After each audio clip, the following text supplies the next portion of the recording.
What's up guys? Dashi Vinci here. Actually, kakagising ko lang. Ito na yung araw na kung saan uwi na ako ng Cavite mula dito sa Bicol. Kasi technically naka 2 weeks na rin ako dito sa Bicol. No? Prepare lang tayo bago tayo umuwi. At the same time, hugas lang tayo ng mga hugasin bago tayo mag-prepare. Let's go!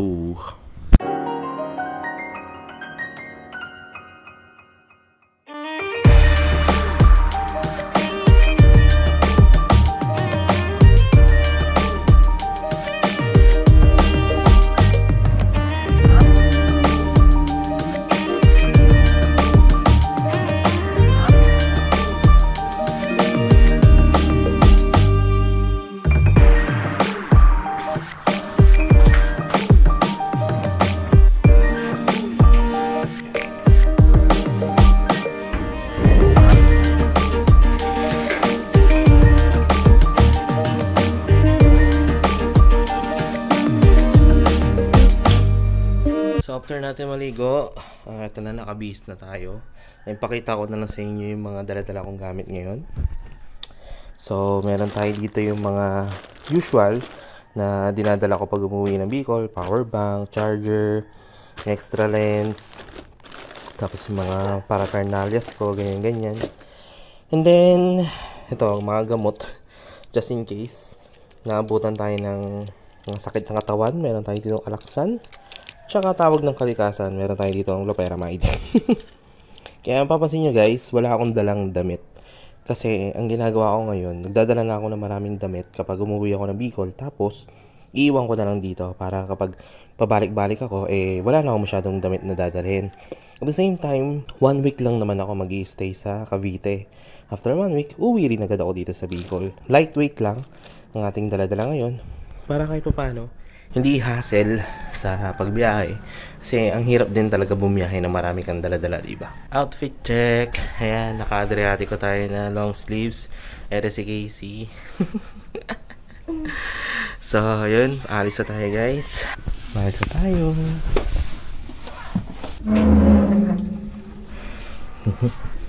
Bye-bye, Kings. Love you. Kiss. Di tayo may kita sa camera. Bye-bye. Update na lang kita. Bye-bye. Opo. Ayan. Update na lang ito. Bye-bye. Okay, time check natin. 4:19 AM. Tayo magte-take off na dito sa Ginubatan, Albay. Let's go! Ingat sa biyahe natin. And sana nagtuloy-tuloy na yung magandang weather. Pero kailangan din pala natin magpahangin ng gulong guys. Kasi yung gulong natin ngayon medyo malambot. Kaya pagdating natin ng Caltex Ligao, yan, doon tayo papahangin.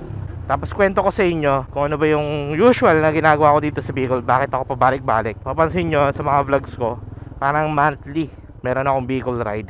Actually, every 2 weeks na nga lang ang nangyayari ngayon. Kaya yun, mamaya kwento ko sa inyo.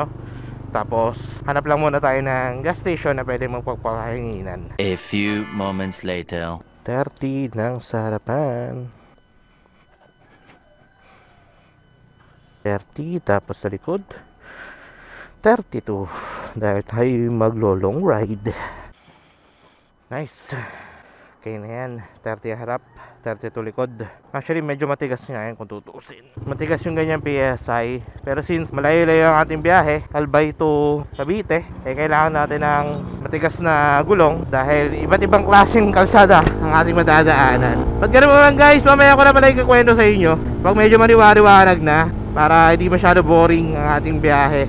Bakit naman diba kung puro dilim lang makikita nyo habang nagkakwento ko? Pag maliwanag na update ko kayo, doon ko sasabihin mga dapat sabihin sa inyo. And kung ano yung reason ko, bakit ako pabalik-balik dito sa Bicol.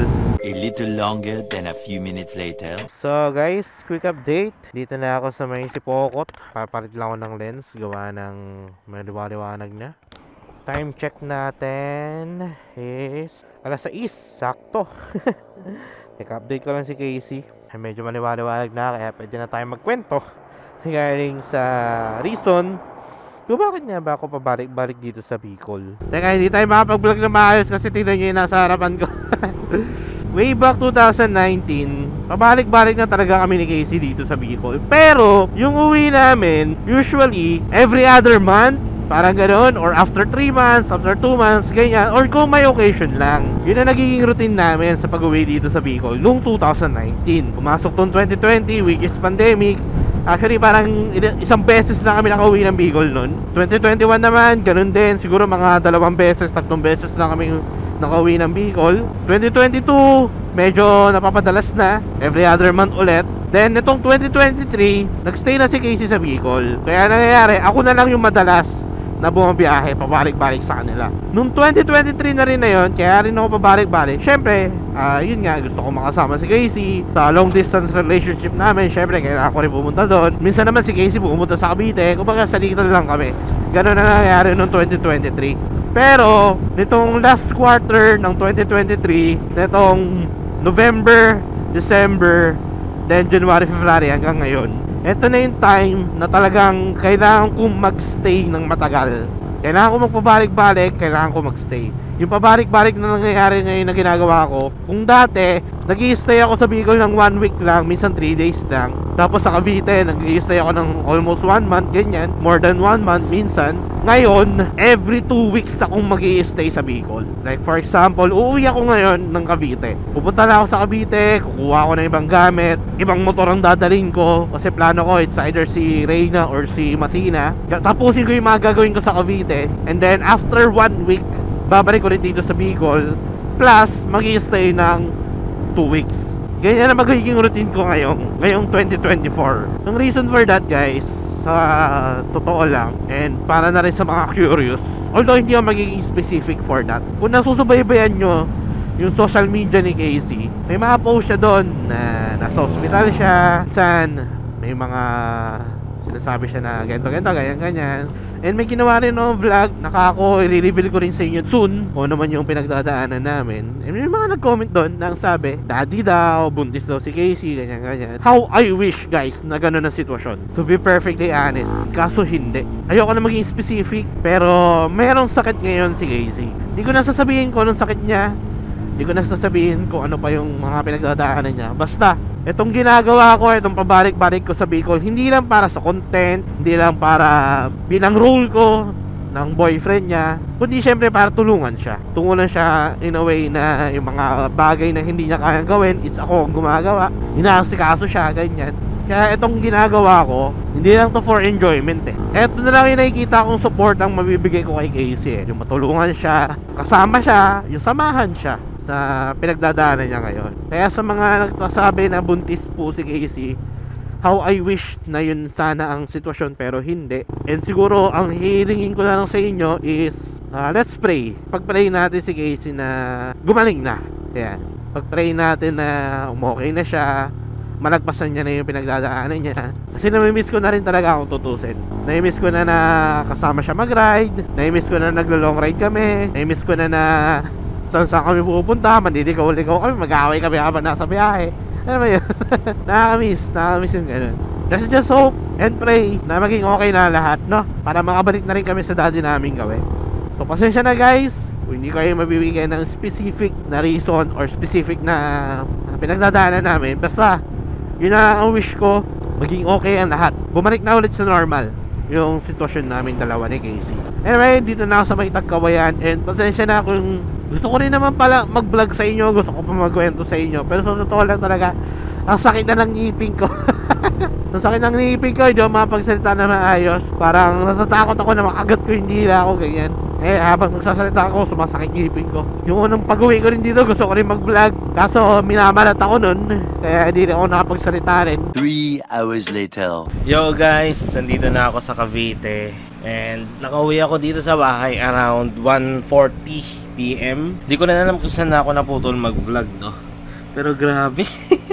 Sobrang nakakapagod ng biyahe ko. Sakit sa katawan, sakit sa puwet, ang sakit ng ngipin ko. At the same time, yun nga, patintero sa traffic kasi inabutan tayo ng tanghali.